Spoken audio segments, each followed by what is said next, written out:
Rencana pertemuan Megawati Soekarnoputri dan Prabowo Subianto semakin meyakinkan publik akan adanya wacana dua poros koalisi partai politik yang akan mengusung capres dan cawapres untuk pemilu 2024. Ketua Umum PDI Perjuangan tersebut bakal bertemu dengan Ketua Umum Gerindra sekaligus Menteri Pertahanan saat ini, Prabowo Subianto.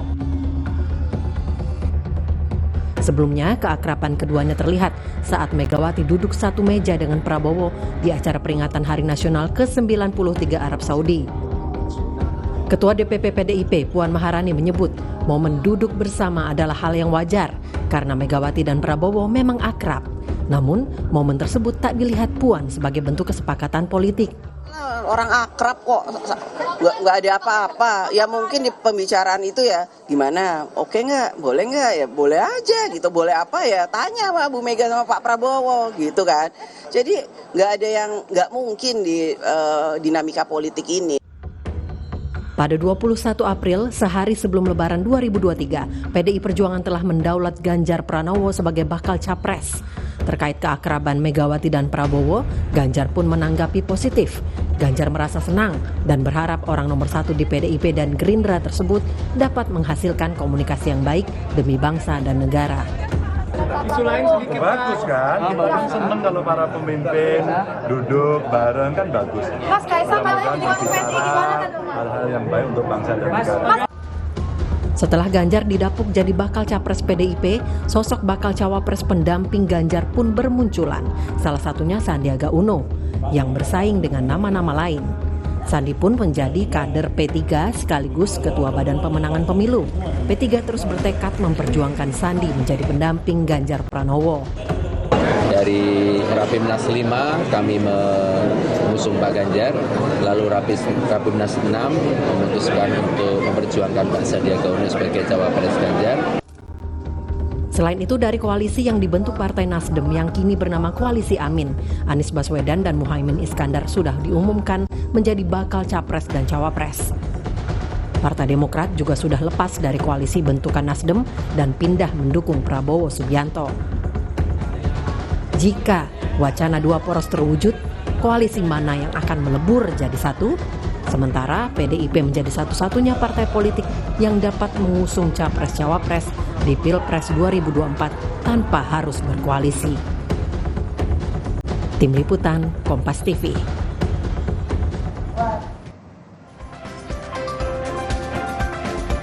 Saudara, partai-partai politik harus merapatkan barisan demi bertarung dalam pemilu 2024. Wacana dua poros terus mencuat meski belum pasti. Nah, bagaimana strategi dari masing-masing partai politik atau dari koalisi yang terbentuk dan bagaimana juga perjuangan demi memajukan capresnya dalam pemilu 2024. Kami akan membahas bersama Wakil Ketua Umum Partai Gerindra Budi Jiwandono, lalu Ketua DPP Partai Persatuan Pembangunan Ahmad Baidowi, Ketua DPP Partai Kebangkitan Bangsa Daniel Johan. Selamat pagi Bapak-Bapak. Pagi semua. Selamat pagi Mas. Bang Awi, Bang Budi. Yang paling fresh saya ke Mas Awi dulu. Ini panggilan akrab kalau wartawan manggil Mas Ahmad Baidowi Mas Awi gitu ya. Mas Awi, kemarin kan tim pemenangan nasional Ganjar Pranowo kumpul nih. Parpol koalisinya juga kumpul. Pasti membahas dinamika politik yang dikatakan begitu kemarin, membahas dinamika politik yang paling akhir, paling terkini begitu. Nah, wacana dua poros koalisi ini kan bagian dari dinamika politik dong. Jadi dibahas dong ya kemarin soal wacana poros dua koalisi ini. Pastinya tidak membahas itu. Nah, kita bahas adalah bagaimana memenangkan Pak Ganjar Pranowo pada Pilpres 2024 mendatang. Ya. Soal kemudian ada dinamika yang berkembang di luar, ya kalaupun itu dibahas ya hanya menjadi catatan pinggir gitu, bahwa isu-isu di luar seperti ini, tetapi bukan menjadi isu utama yang kita bahas, karena kita fokus mantapan tim pemenangan nasional yang dipimpin oleh Pak Arsyad Rashid, bagaimana melakukan kerja-kerja terukur untuk bisa memenangkan Pak Ganjar Pranowo pada Pilpres 24 Februari mendatang. Oke, tapi yang dimaksud dengan dinamika politik yang sedang dibahas itu yang masuk kategori dinamika politik dari TPN-nya Mas Ganjar Pranowo apa aja sih sebenarnya Mas Awi? Yang pertama terkait dengan pendaftaran calon presiden yang dimajukan dari KPU. Sehingga kita memiliki waktu yang semakin singkat dibanding sebelumnya. Yang kedua, membahas kriteria-kriteria calon wakil presiden yang akan mendampingi Pak Ganjar Pranowo. Karena kita juga melihat, misalkan Pak Daniel Johan sudah memiliki pasangan Amin. Terus bagaimana caranya Pak Ganjar dengan Mr. atau Mrs. X-nya itu bisa bersaing dan mengalahkan Pak Amin, pasangan Amin. Kita juga melihat kira-kira 08 ini menggandeng siapa.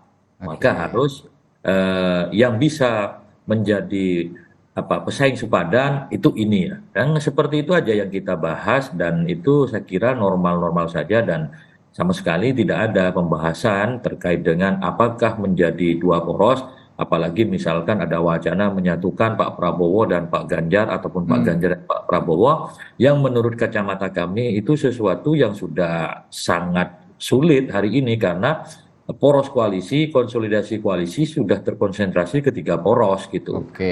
Tahu kalaupun kemudian 2 porosnya misalkan karena yang menyampaikan 2 poros itu diletupkan oleh waketumnya Pak Daniel yaitu Pak Jazilul, ya saya nggak tahu apakah porosnya Pak Daniel itu akan terus atau tidak. Kalau tidak terus berarti 2 poros yang dimaksud porosnya Ganjar dan porosnya Prabowo. Tapi kami tidak tahu maksud dan tujuannya Pak Jazilul menyampaikan itu.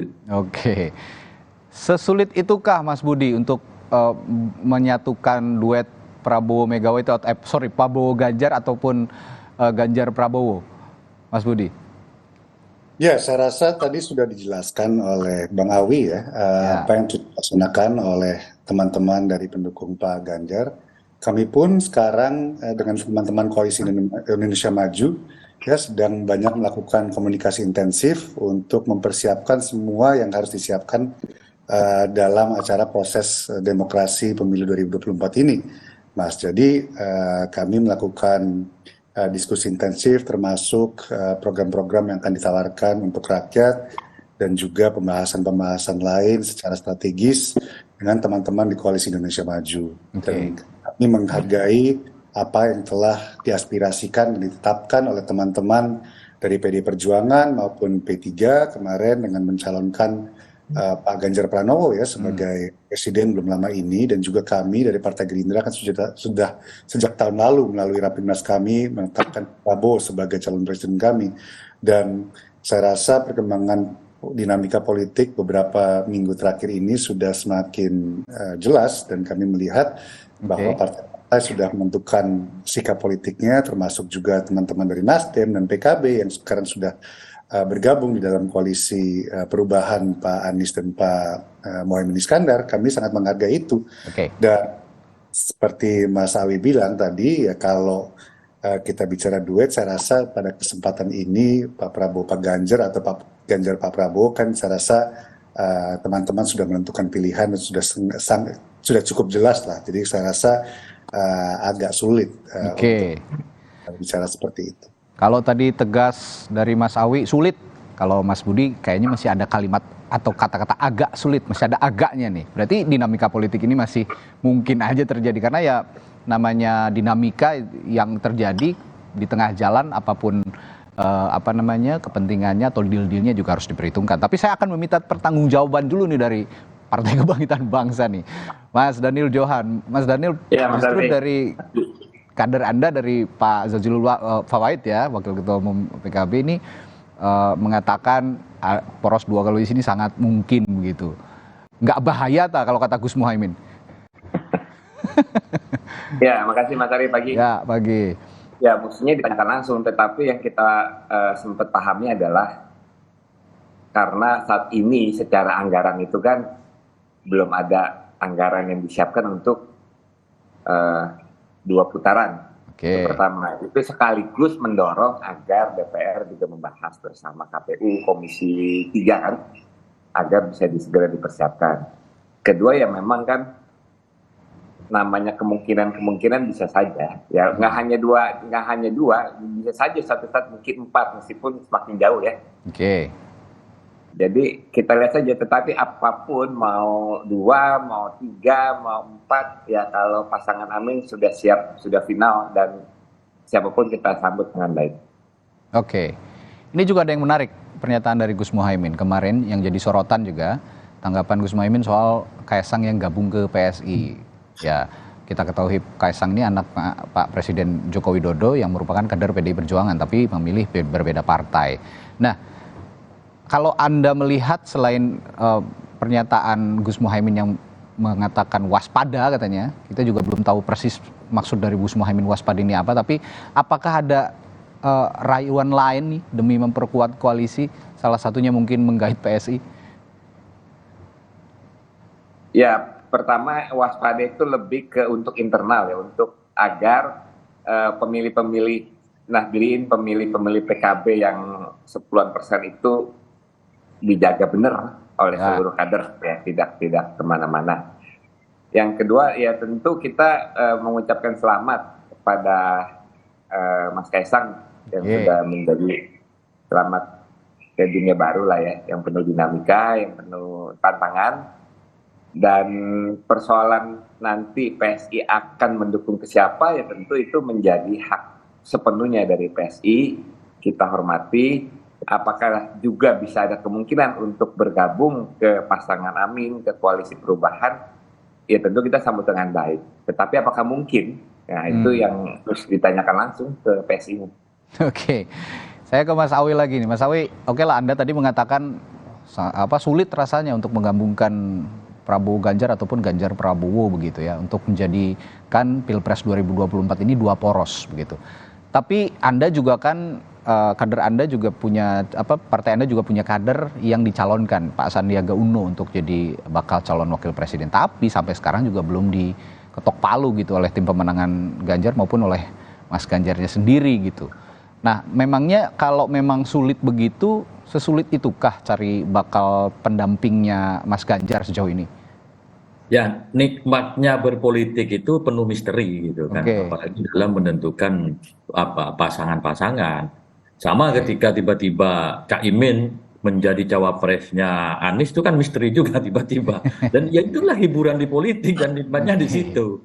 Maka kemudian kami sampai saat ini masih konsisten dengan keputusan Rapimnas, baik Rapimnas 5 yang mengusung Pak Ganjar dan Rapimnas 6 yang mengusulkan Pak Sandiaga Uno untuk terrealisasi dalam Pilpres yang akan datang.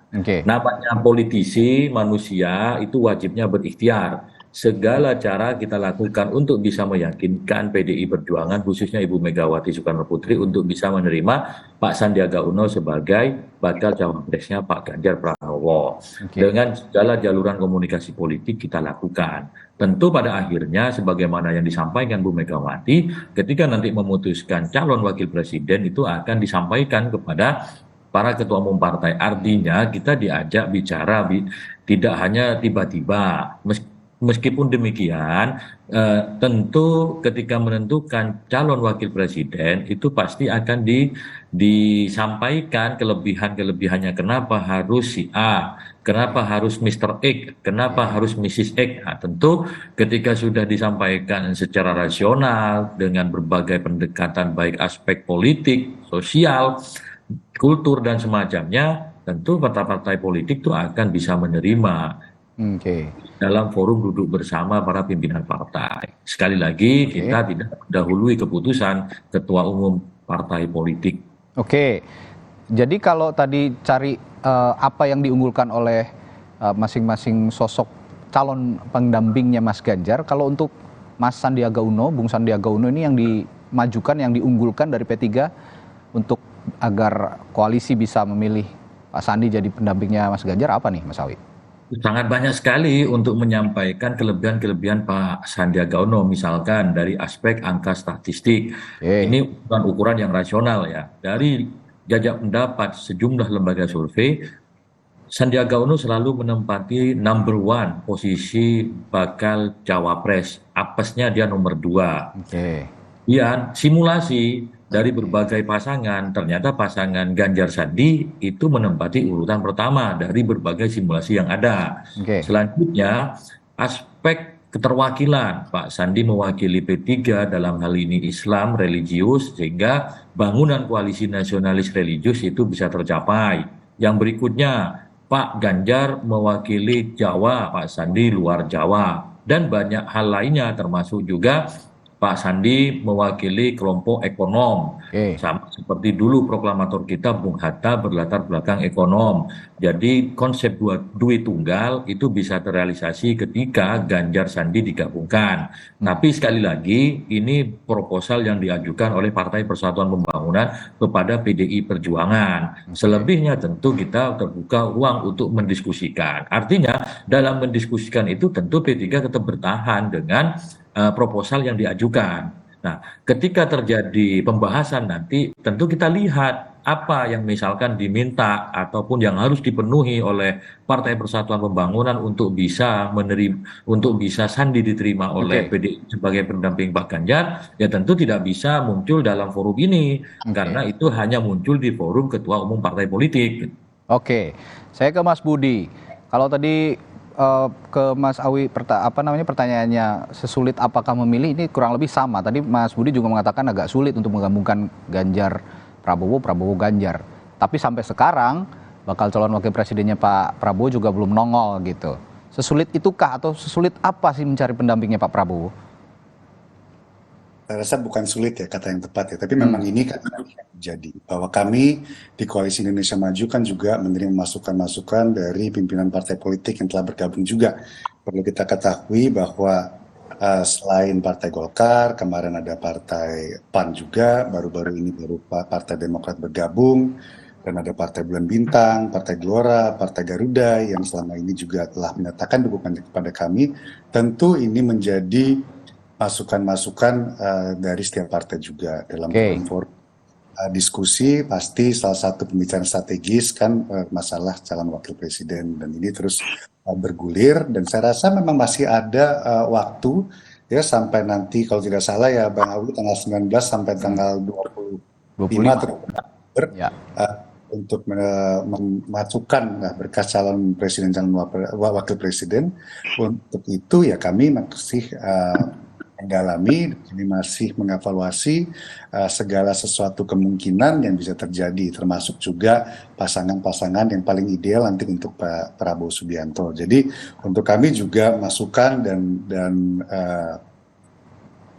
saran-saran dari partai-partai di dalam Koalisi Indonesia Maju ini menjadi bagian penting dalam diskursus demokrasi yang sedang kami sama-sama lalui. Jadi nanti pada saatnya pasti itu nanti akan diputuskan sama-sama dengan semangat musyawarah untuk mufakat, dan saya rasa pada saat itu nanti kita akan bersama-sama ketahui bersama. Oke, ngomong-ngomong masukan Mas Budi, dari internal koalisi partai politik di internal koalisinya Pak Prabowo juga dari Partai Bulan Bintang nih punya masukan nih mengusung atau memajukan nama Kaisang Pangarep jadi dari Gibran Rakabuming Raka, anaknya Pak Jokowi juga ya, putra pertama Pak Jokowi untuk jadi pendampingnya Pak Prabowo.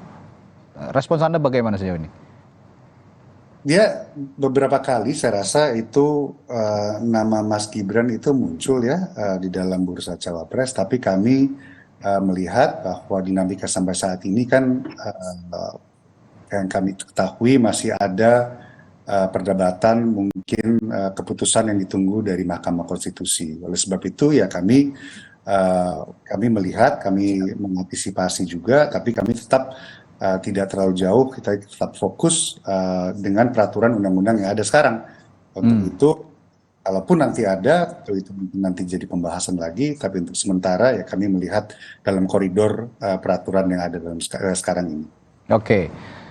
Balik ke Mas Daniel. Mas Daniel, kalau dari dua kubu ini katanya sulit memadukan Pak Ganjar dengan Pak Prabowo, begitupun sebaliknya, begitu ya, dua poros koalisi ini terwujud. Tapi dari kubu Anda juga kan yang menggulirkan wacana poros dua koalisi. Tapi saya ingin bertanya begini, kalau memang ini terjadi, kira-kira ada strategi khusus yang akan ditempuh oleh pasangan Amin ke depannya kalau memang terjadi poros dua koalisi ini? Ya tentu itu akan semakin merapatkan barisan ya di koalisi kami dari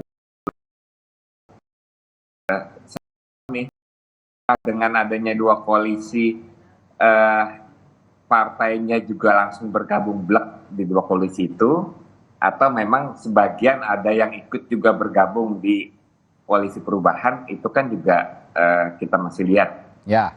Tetapi kalau misalkan benar-benar terjadi dua koalisi, ya kita semua akan full, akan memastikan pasangan Amin itu memenangi. Dan saya rasa koalisi yang sebaliknya akan lakukan hal yang sama. Tapi yang perlu adalah kita komitmen lah, ya, benar-benar menjaga agar masyarakat tidak terbelah. Ya.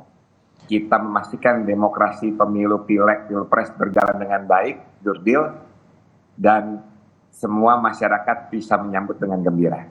Itu yang harus kita pastikan. Ini yang saya garis bawahi, merapatkan barisan jika poros koalisi terjadi, dan Gus Muhaimin juga mengatakan ada kalimat waspada gini, meskipun itu dialamatkan dengan bergabungnya Kaisang ke PSI. Ini jadi penanda benar-benar ini tanda bahaya buat koalisi Amin atau tidak, tapi jangan dijawab dulu Bung Daniel. Nanti kita akan tanyakan ini kepada Bung Daniel setelah jeda. Tetaplah di Sapa Indonesia Pagi, kami segera kembali.